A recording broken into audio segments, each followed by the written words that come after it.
आज हम अपना नया टॉपिक शुरू करेंगे as per the new syllabus and the topic is commonwealth of independent states. Commonwealth of independent states का हम एक छोटा सा ब्रीफ समरी सुन लेते हैं कि ये कॉमनवेल्थ ऑफ इंडिपेंडेंट स्टेट्स आखिर है क्या। शॉर्ट में इसको हम CIS कहते हैं।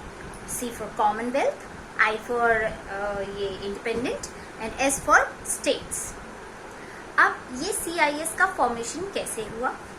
जैसा कि हम जानते हैं कि हमारा जो पूरा वर्ल्ड था वो बाइपोलर हो गया था और फिर धीमे धीमे करके इस बाइपोलैरिटी का एंड हुआ था, क्योंकि दो मेजर पार्ट्स बन गई थी। एक हमारी USA थी, दूसरी तरफ हमारी USSR थी। तो फिर ये जब एंड ऑफ बाइपोलैरिटी हुआ तो USA उभर कर एक नई पार बनकर आई। तो हमने भाई USA नई पार बन गई, उसके बारे में तो हमको पता है।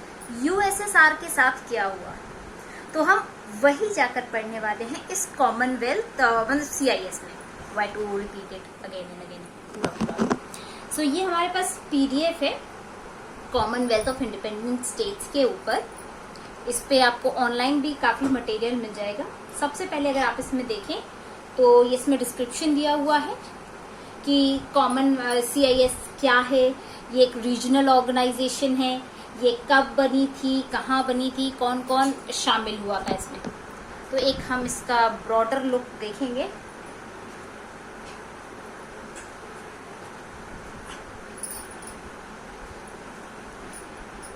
कि हमारा जो USSR था, ये USSR टोटल कितनी 15 कंट्रीज को मिलाकर बना हुआ था। इसमें 15 कंट्रीज शामिल थी। अब इन 15 कंट्रीज में से जो नाम थे उनके नाम लिए जाते हैं like this: Belarus, Russia,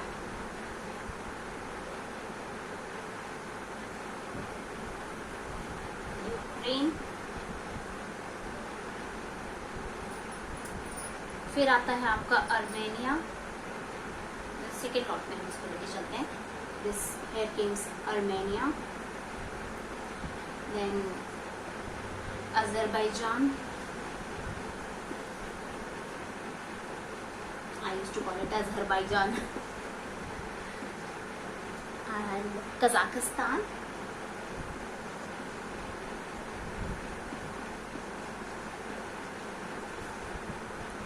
then here comes Kyrgyzstan,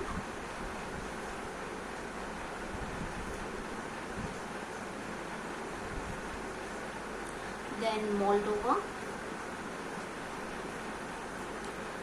then Tajikistan,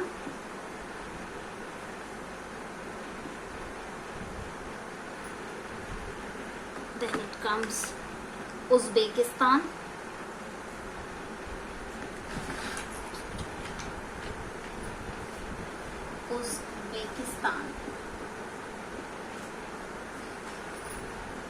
फिर आता है आपका तुर्कमेनिस्तान। ठीक है। तो अब अगर हम इसे काउंट करके चले तो 1 2 3 4 5 6 7 8 9 10 11। ओके, तो यहाँ पे 3 और फिर यहाँ पे 8। ठीक, 3 + 8 तो ये 11 हो गए। अब इसमें क्या हुआ, जैसे ही ये USSR की कंट्रीज थे तो 11 हो गए, बाकी की 4 कंट्रीज अलग रह गई। इन 11 कंट्रीज ने क्या सोचा कि अब ये USSR में से अलग हो गए। ये पूरा मिला के USSR बने हुए थे, ये सारी कंट्रीज उसमें शामिल थी।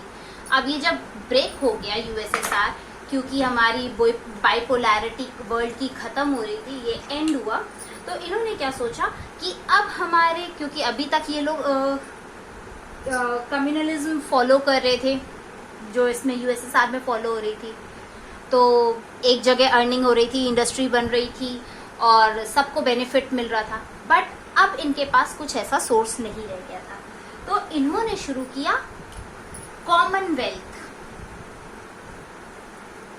एज द नेम सजेस्ट कि कंबाइंड इकोनॉमिक वेल्थ से रिलेटेड।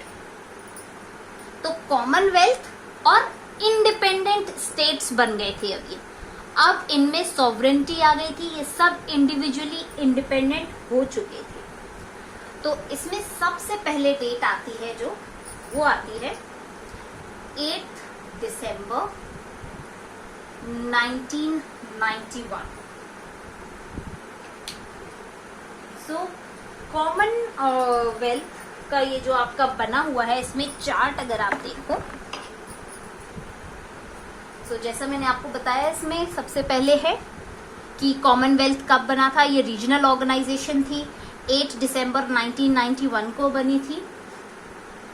इसमें ये जो तीन लिखे मैंने, बेलारूस, रशिया और यूक्रेन, इन तीनों ने मिलकर मेजॉरिटी बनाई थी इसको। 8 दिसंबर 1991 को इन तीनों ने मिलकर CIS को क्रिएट किया था। तो ये तीनों मिले और इन तीनों ने मिलकर एक CIS क्रिएट कर लिया। कब क्रिएट कर लिया? 8 दिसंबर 1991 को। अब उसके बाद ये जो 8 कंट्रीज थी, ये जो 8 थी, इनको आइडिया अच्छा लगा कि हाँ चलो चलो ऐसा करते हैं, बहुत अच्छा रहेगा, हम लोग की सबकी इकोनॉमिक कंडीशन सुधर जाएगी। तो इन लोगों ने 8 दिसंबर को बनाई थी। 21 दिसंबर को ये 8 भी आके इनमें शामिल हो गई CIS में, और इनका चलने लगा भाई, प्रमोट करने लगे, कोऑर्डिनेशन अच्छा होने लगा। और इसमें मेजॉरिटी काम क्या करना था इनको, क्या क्या इम्प्रूवमेंट करना था? इम्प्रूवमेंट इन्हें करना था अपना ट्रेड ठीक करना था, अपना फाइनेंस ठीक करना था, लॉ मेकिंग में ठीक करनी थी, अपनी सिक्योरिटी को मेंटेन करके रखना था, क्योंकि अभी अभी ये लोग USA से अलग हुए थे, USSR डिवाइड हुआ था, अभी तक तो ये एक स्ट्रॉन्ग पावर थी। तो अब इनको अपना सिक्योरिटी भी मेंटेन करके रखना था, और एक दूसरे का सपोर्ट भी चाहिए था, क्योंकि बिना सपोर्ट के ये काम नहीं कर पाते। और उसके साथ साथ इनको डेमोक्रेटाइजेशन भी करना था, और अपनी क्रॉस बॉर्डर्स जो थी वहां पे क्राइम को भी रोकना था। तो CIS का जो मेजर फॉर्मेशन हुआ था, इन सारे गोल्स को अचीव करने के लिए हुआ था। और ये सारे के सारे CIS के साथ साथ किस में पार्टिसिपेट करते थे? UN का जो पीस कीपिंग था, मतलब कि कोई किसी पे न्यूक्लियर बॉम्ब नहीं गिराएगा, तो पीस कीपिंग फोर्सेस बना दी गई थी कि कोई किसी पे अननेसेसरी लड़ाई नहीं करेगा, नेक्स्ट वर्ल्ड वॉर नहीं करेगा, और पीस मेंटेन करके रखेंगे। तो ये सारे UN की जो पीस कीपिंग फोर्सेस थे, यूनाइटेड नेशन के पीस कीपिंग फोर्सेस थे, उसमें भी ये लोग पार्टिसिपेट कर रहे थे।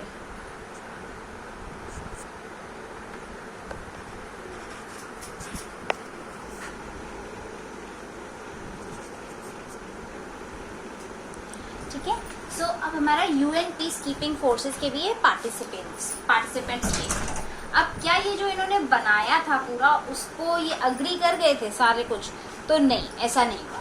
8 दिसंबर को इन दो लोगों ने मिलकर ये चीज, तीनों ने मिलकर बनाई थी, लेकिन ये जो दो थे, ये तो थे फुल पार्टिसिपेंट्स कि हाँ भाई हम पूरी तरीके से मानेंगे CIS को, ये हमने बनाई है। जो यूक्रेन था, यूक्रेन एक डिफैक्टो पार्टिसिपेटिंग था, officially not a member. De facto participating मतलब, तो डिफैक्टो का मतलब क्या होता है कि इफेक्टिवली तो वो पार्टिसिपेट कर रहा था, लेकिन वो ऑफिशियली मेंबर नहीं था। इस CIS का वो मेंबर नहीं था, ये दोनों लोग मेंबर्स थे। उसके बाद इन 8 लोगों ने भी ज्वाइन कर लिया था, इन 8 ने भी वो ज्वाइन कर लिया। तो इनमें से भी क्या था, ये जो तुर्कमेनिस्तान था, अगर आप यहाँ देखें 21 दिसंबर को ये अनऑफिशियल एसोसिएट मेंबर दिखा रहा है कि इसको भी ये चीजें सारी पसंद नहीं आई थी, ये भी ऑफिशियल मेंबर नहीं था। तो टोटल 11 में से यूक्रेन और तुर्कमेनिस्तान 2 कंट्रीज ऐसी थी जो इनके ना एसोसिएट मेंबर टाइप थे, ऑफिशियली पूरे तरीके से मेंबर नहीं थे। तो टोटल मेंबर्स कितने हो गए इसमें? 9 मेंबर्स। और यूक्रेन और तुर्कमेनिस्तान कुछ कुछ एक्टिविटीज में इनके साथ पार्टिसिपेट करते थे, सब एक्टिविटीज में नहीं करते थे। अब ये जो सेकंड वाला आपका पेज है, अगर आप अपने पीडीएफ में देखोगे तो पेज नंबर 2 जो है इसमें लिखी हुई है ब्रीफ हिस्ट्री। अब ब्रीफ हिस्ट्री मतलब छोटे छोटे में है, लेकिन इसमें बहुत सारी डेट्स हैं। तो इसको हम एक स्टोरी की तरह पढ़ लेंगे तो ज्यादा बेटर रहेगा कि क्या हुआ, फिर क्या हुआ।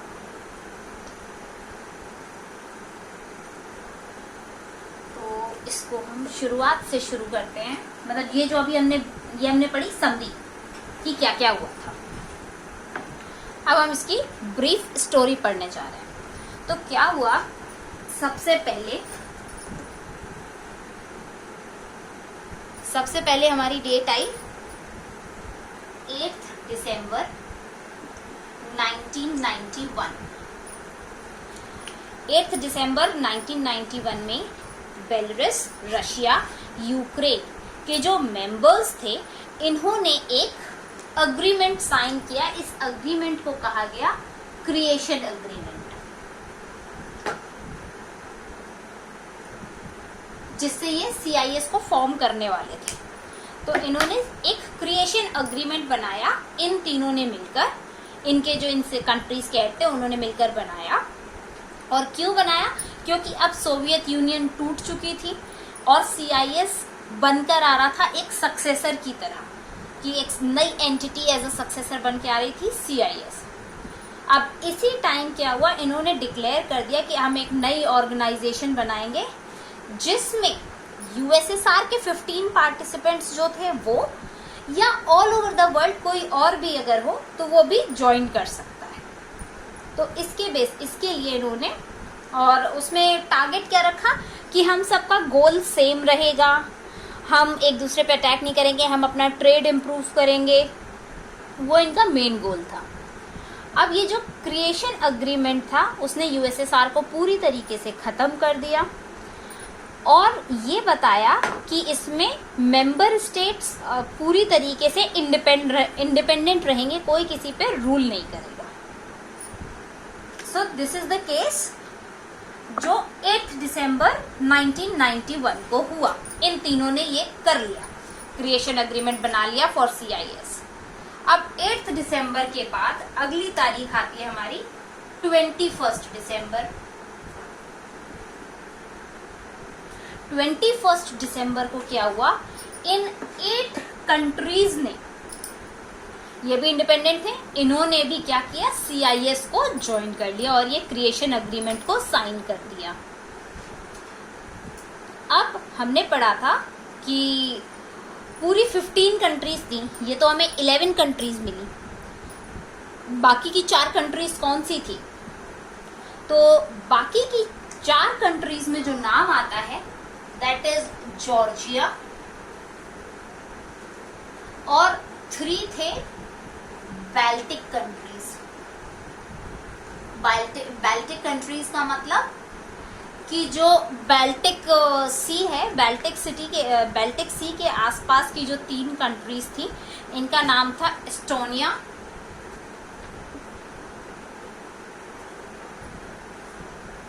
लैटविया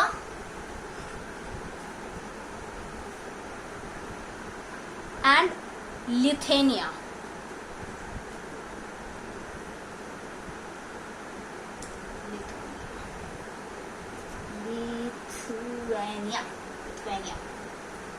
ठीक है।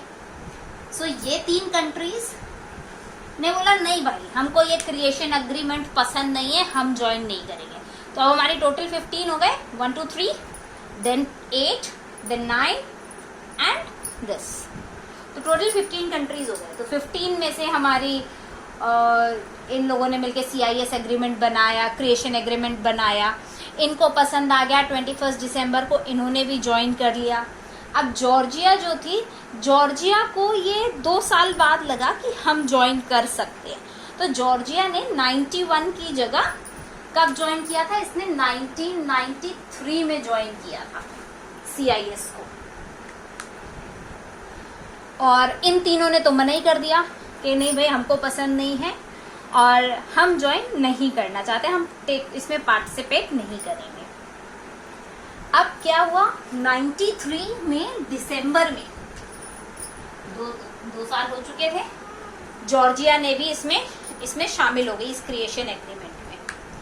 सब सही जा रहा था, क्रिएशन एग्रीमेंट बन रहा था और सब चीज सही हो गया। अब इसमें 15 में से 12 कंट्रीज पार्टिसिपेट कर रही थी। लेकिन दिसंबर 93 के बाद अगले साल में बढ़ जाते हैं,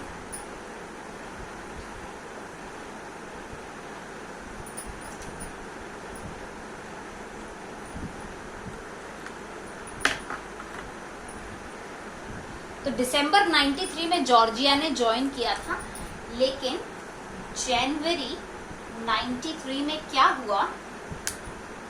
91 पूरा सही गया, 92 पूरा सही गया। जनवरी 93 में इन्होंने क्या किया?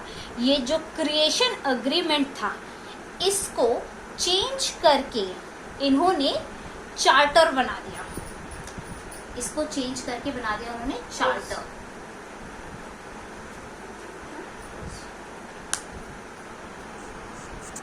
सो जॉर्जिया ने वो जनवरी 93 में इन्होंने क्या किया? क्रिएशन एग्रीमेंट को चार्टर बना दिया।